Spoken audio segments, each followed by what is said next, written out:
Hey, parceros, bienvenidos a un nuevo video, a un nuevo caso. He recibido buenos comentarios acerca de los casos, así que vamos a continuar haciendo, yo creo que uno o dos casos, o bueno, si alcanza el tiempo, hasta tres casos por semana. Y en esta ocasión vamos a hablar sobre el caso de Richard Ramírez. Cuando Richard Ramírez tenía 12 años, su primo Miguel volvió de Vietnam. Corría 1972 y en su casa del Paso, Texas, el buen Richard no la pasaba nada bien. Su madre era poco cariñosa y tenía un padre alcohólico y golpeador. Y acá ya empezamos a ver dónde empieza a estar el problema. Así que Miguel, su primo que llegaba de Vietnam, se transformó en su ídolo, aunque los vecinos decían que el muchacho no había regresado nada bien después de la guerra y que no estaba para nada bien psicológicamente. Pero al joven Richard estos comentarios no le preocupaban en lo absoluto, la pasaba muy bien con su primo mayor. A la hora de la siesta, Miguel le enseñaba a tirar con un arma de verdad, a manejar el cuchillo y no precisamente para comer, porque también le enseñó a pelear, a utilizar el cuchillo para otras cosas y sobre todo a pelear cuerpo a cuerpo, cosas que él había aprendido antes y ya estando en Vietnam. Ya cuando se cansaban de jugar, este primo Miguel le mostraba unas fotos Polaroid que había traído desde Vietnam, donde se había cansado de matar a los Charlie, como los llamaban. En las fotos, Richard vio a Rosales y aldeas, pero nunca en primer plano, sino como un marco para los cuerpos de mujeres, algunas desnudas y sobre todo todas muertas. Entonces, señalándolas, Miguel le contaba a su primito cómo él y los muchachos de su compañía las habían violado y matado. A Richard le fascinaban estos relatos de su primo y por eso siempre quería estar con él, casi que los veía en su imaginación y desde entonces sentía un cosquilleo ahí abajo, según lo que dicen. Poco después, Richard no necesitó imaginar más porque vio a Miguel dispararle a una mujer en la cara, la muerte en vivo y en directo, algo que él quizás desde pequeño ya estaba esperando. ¿Y quién era esta persona? Era su esposa, la esposa del primo Miguel. Después de este acontecimiento, el camino de los primos prácticamente se abre por completo. Miguel desaparece de los lugares donde solía ir en El Paso, Texas. ¿Por qué? Pues porque ya la policía lo estaba buscando, tendría una orden de captura. Se dice que Richard dejó de saber de él hasta la fecha y Richard tuvo que volver a su tormentosa casa, pero solamente por un tiempo, porque ya a los 15 años decide irse y probar suerte en Los Ángeles, donde en un principio él pensaba trabajar, pero terminó fue robando en sus calles. Para 1984, 12 años después de aquellas fotos y relatos de su primo Miguel, Richard seguía bajo el sol de California, pero utilizaba la luz de la luna para cometer sus fechorías, entre las cuales estaba el secuestro, la violación y asesinato de sus víctimas. Y los habitantes de Los Ángeles vivían aterrorizados por las sangrientas andanzas del hombre al que los noticieros llamaban el acosador nocturno, aunque todavía nadie sabía que se llamaba Ricardo Leiva Muñoz Ramírez, más conocido entre sus amigos como Richard Ramírez. Terceros, y acá entramos a un nuevo capítulo de la vida de Richard Ramírez, un ladronzuelo satánico, ya que en la época de los 80 Los Ángeles se preparaba para ser sede de los Juegos Olímpicos de 1984 y ya el viejo Richard era un conocido para la policía californiana, ya que muy comúnmente y muy seguido le daban posada entre sus celdas.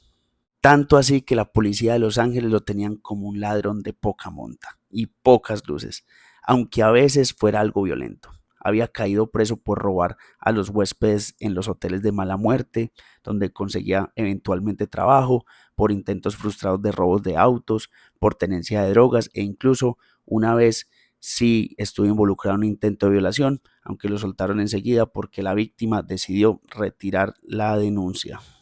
Pero Richard Ramírez no solamente dedicaba su tiempo al delito, también leía con avidez todo lo que tuviera que ver con sectas, esoterismo, demonios varios y prácticas satánicas. En cuestiones musicales sus gustos iban por el mismo lado. Cuando escuchaba Highway to Hell, Escalera al Infierno o AC/DC, sentía que volaba. Se drogaba con lo que podía, marihuana, cocaína o LSD según los recursos que tuviera para comprarlas, que casi nunca eran muchos. Cuando estaba colocado de cabezas, mezclaba las lecturas oscuras con heavy metal y las fotos Polaroid de su primo Miguel, y entonces sentía un cosquilleo muy fuerte. Y es cuando en 1984 comenzó a matar. Su debut como asesino fue con una niña de tan solo 9 años de edad. La engañó para llevarla al sótano de su edificio y allí la violó y la acuchilló. Pero pasarían 25 años para que la gente supiera que había sido él el asesino de esta niña, y todo gracias a una prueba de ADN. Para entonces él ya estaba en la cárcel por decenas de delitos más. El 28 de junio de 1984 se cobró su primera víctima en Los Ángeles, una dama de 69 años llamada Jenny Winkle, que esa noche cometió el error de dejar una ventana abierta porque hacía mucho calor. La encontraron en el piso, al lado de la cama, en medio de un charco de sangre. La habían acuchillado y tenía el cuello cortado hasta casi separar la cabeza de su cuerpo. La autopsia reveló que había sido violada previamente. Pero vean lo curioso del caso. Por razones que nunca se supieron, nadie sabe por qué, Richard, después de cometer este primer asesinato en Los Ángeles, se toma 10 meses para volver a cometer su segundo, pero lo hizo con nuevos bríos renovados. En marzo de 1985 entró a un departamento y mató a Daily Okazaki y abandonó, creyéndola muerta, a su compañera María Hernández. Esa misma noche mató a otra joven, Taisi Lian-Yu. 3 días después asesinó a una niña de 8 años en Eagle Rock, California, y el 27 de marzo volvió a matar. Todo un loco. Aunque la policía no estaba completamente seguro que todo hubiese sido así, los medios de comunicación sumaron de dos en dos y comenzaron a hablar de un asesino en serie que estaba acechando California y sobre todo Los Ángeles, que pronto le apodarían The Night Stalker o el acosador nocturno. Y a pesar de esto, los crímenes no se detuvieron. Las víctimas no solamente eran mujeres, también habían hombres y también habían niños. Es así como en mayo mató a Malvia Keller, de 83 años, y a su hermana inválida Blanche Wolf, de 80. Las encontraron en un dormitorio, golpeadas brutalmente. Malvia, además, había sido violada. En la pared de la habitación, el asesino dejó dibujada con un lápiz de labios una estrella de 5 puntas invertidas. En ocasiones anteriores había dibujado pentagramas y otros símbolos.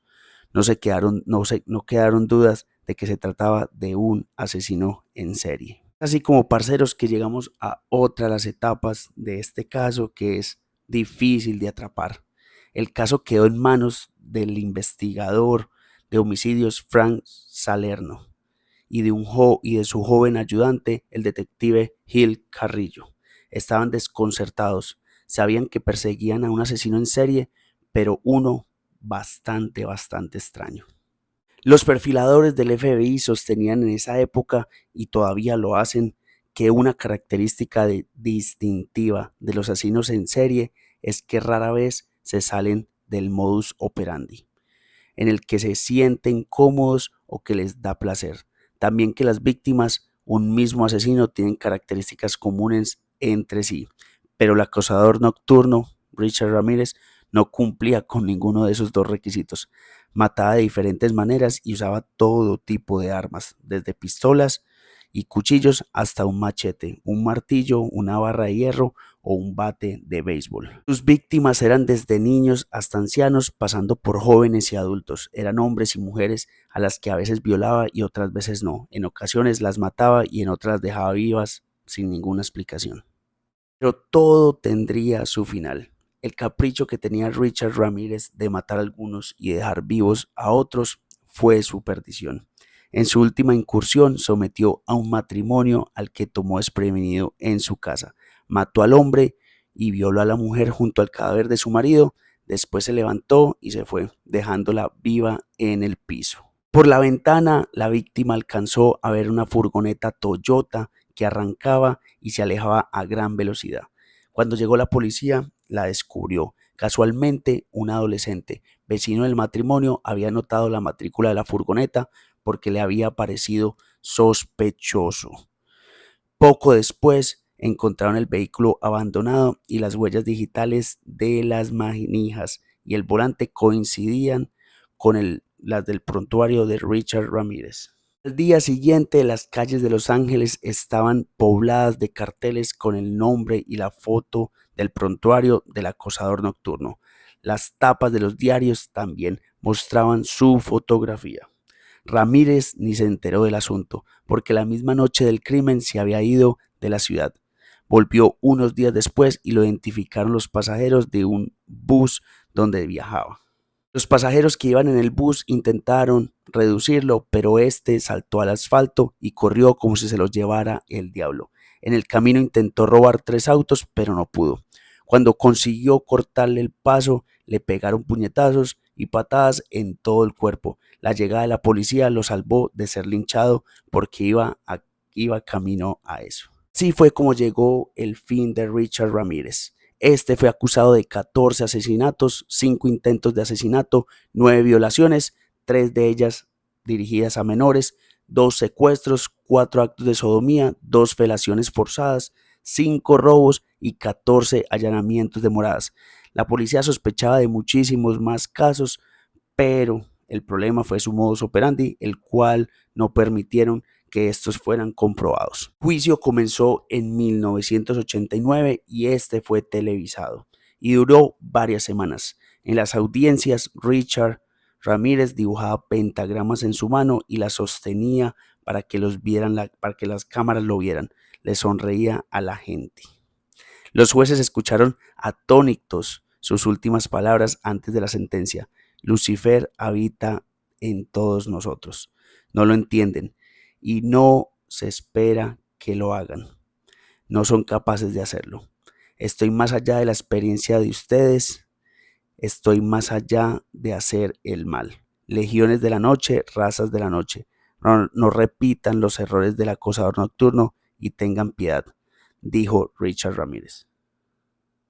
Pero como unos lo odiaban, muchos otros lo querían. En la cárcel recibía cartas de amor de mujeres que lo consideraban atractivo y no le temían. Ramírez les respondía puntualmente y no demoró en tener una relación sentimental con una de ellas, Doreen Loy, con quien se casó en 1996.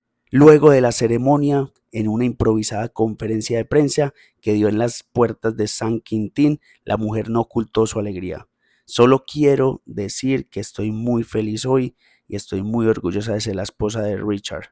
Espero que respeten este día y me dejen ir a disfrutarlo en paz, les dijo la chica a los periodistas. El 3 de octubre de 1989, el jurado lo condenó a 19 penas de muerte.